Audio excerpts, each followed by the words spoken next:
Yo, what is good? My anime faithful, what is good, yo? So, Kabaneri Circus loves to just make me have pain. It's like, hey, how much can we pain this man? And if we pain him, let's pain him again. I honestly think this show is amazing, and I honestly think that a lot of people are missing out. But at the same time, I do hear the mumblings of the show being rushed and stuff like that, so I can understand why there's any type of negative sides of it. If there is like content out there and they are rushing past it, I already had my piece on it when it came to a certain episode and a certain time that they did do this. So I already know at least one part of the rush stuff. So with that being said, though, we are just in the neck of everything, man. Like everybody, I swear, is just everybody is just on the chopping block. Nobody is safe. Nobody's going to be safe. I mean, they just revealed this week that Nagami, our main martial arts guru, is supposedly going to be going, and he is going to be going to space, and they've never even planned to have a way to return him back, you know, so he's literally going on a mission that he believes himself he's just supposed to be a sacrifice. And then you have the case of our relationship between him and Shimigami, which he is allowing to just be toxic because he's toxic.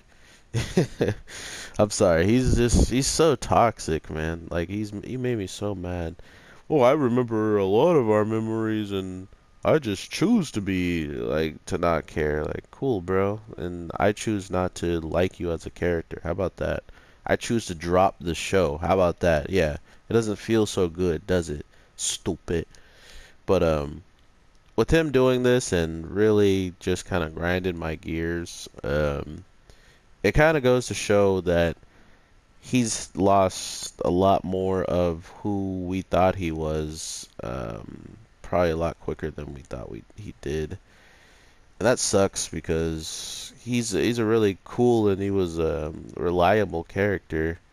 And to just think that whatever has transpired really put him down in this place where he can't like come back from kind of sucks.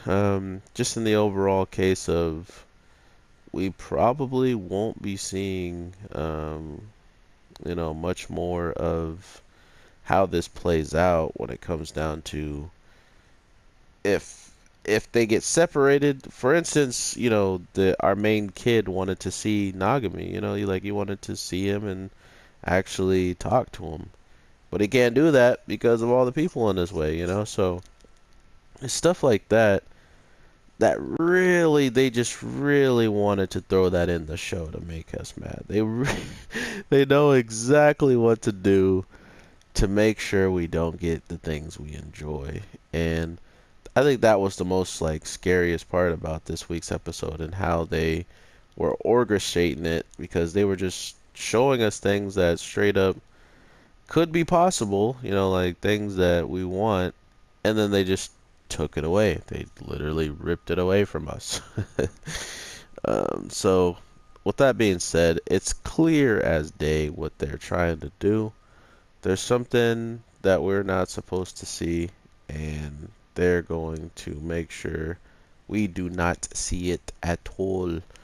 And it's okay, because I mean, it feels like it's going to be a much bigger moment than I actually expected it to be, because with our main character kind of feeling like he might actually, be in love or whatever, and if she's in love with him, now it's getting really like complicated or whatever, but it never really felt like that was the case. It never felt like, oh, because these two love each other, I shouldn't be around or I shouldn't interrupt or anything. It just felt like that was a really weird reasoning behind him not showing up, knowing that he could have been the piece to the puzzle to make it all a little bit better or a little bit more bearable. In the case of, they would have to celebrate the fact that someone that they truly, both care for and both didn't know if he was okay after what has transpired.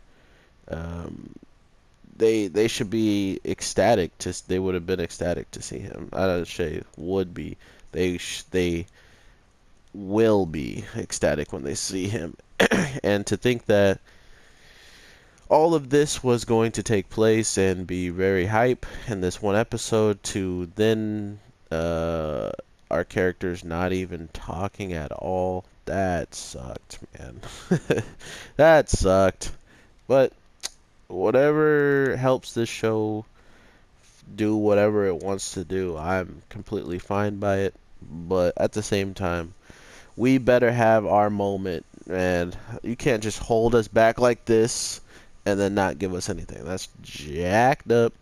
But yeah, overall, this episode was pretty fire, though. I mean, the one thing that truly, truly had me sick to my stomach when I saw it was the fact that the circus kids and dad actually have to like fight their own mother who has become like a spider.